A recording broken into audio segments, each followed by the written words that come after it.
My name is Eric Benari. This is Games People Play. In this episode, we're going to play the game See What You Made Me Do, which is one of the more common games that people play in general. In its classical form, this is a marital game, and in fact, it is a 3-star marriage buster, but it may also be played between parents and children in working life. In its first degree, the game of See What You Made Me Do, Mr. Whitman, feeling unsociable, becomes engrossed in some activity which tends to insulate him against people. Perhaps all he wants at the moment is to be left alone. But an intruder, such as his wife or one of his children, comes either for stroking or to ask him something like, "Where can I find the long-nosed pliers?" This interruption causes his chisel, paintbrush, typewriter, or soldering iron to slip, whereupon he turns on the intruder in a rage and cries, "See what you made me do?" As this is repeated throughout the years, his family tends more and more to leave him alone when he is engrossed. Of course, it is not the intruder, but his own irritation which causes the slip, and he is only too happy when it occurs, since it gives him a lever for ejecting the visitor. Unfortunately, this is a game which is only too easily learned by young children, so that it is easily passed on from generation to generation. The underlying satisfaction and advantages are more clearly demonstrated when it is played more seductively. In its second degree form, the game of See What You Made Me Do is the basis for a way of life, rather than merely being used occasionally as a protective mechanism. Mr. Whitman marries a controlling woman. It is then easy for him to defer decisions to her. Often this may be done in the guise of considerateness or gallantry. He may deferentially and courteously let her decide where to go for dinner or which movie to see. If things turn out well, he can enjoy them. If not, he can blame her by saying or implying, "You got me into this," a simple variation of the game See What You Made Me Do. Or he may throw the burden of decisions regarding the children's upbringings on her, while he acts as the executive officer. If the children get upset, he can play a straight game of See What You Made Me Do. This lays the groundwork through the years for blaming mother if the children turn out badly. Then the game is not an end to itself, but merely offers passing satisfaction. The professional player who pays his psychological way with this game will use it also in his work. In occupational See What You Made Me Do, the long-suffering look of resentment replaces words. The player, democratically or as part of good management, asks his assistants for suggestions. In this way, he may attain an unsaleable position for terrorizing his juniors.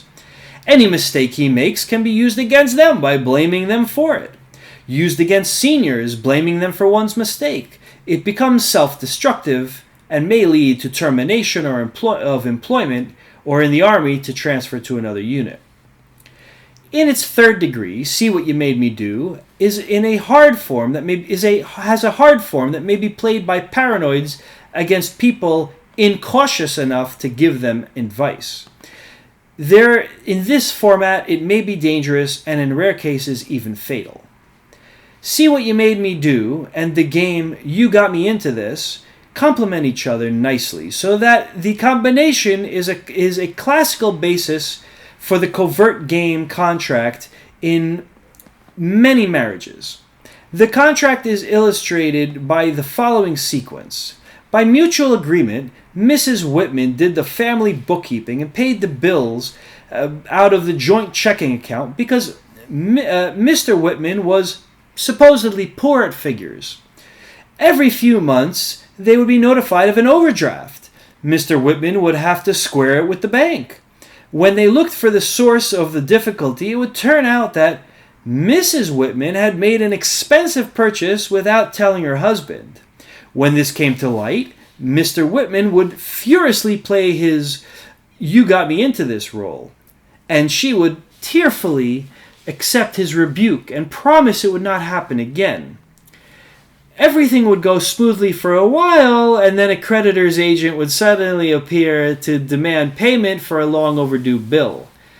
Mr. Whitman, not having even heard of the bill, would question his wife about it, and then she would play her game of See What You Made Me Do, saying that it was his fault.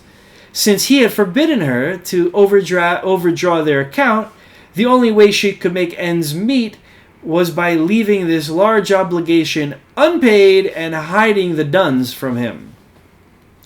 These games had been allowed to go on for 10 years on the basis that each occurrence would be the last one and that it would be from then on different, which it was for a few months. In therapy, Mr. Whitman has cleverly analyzed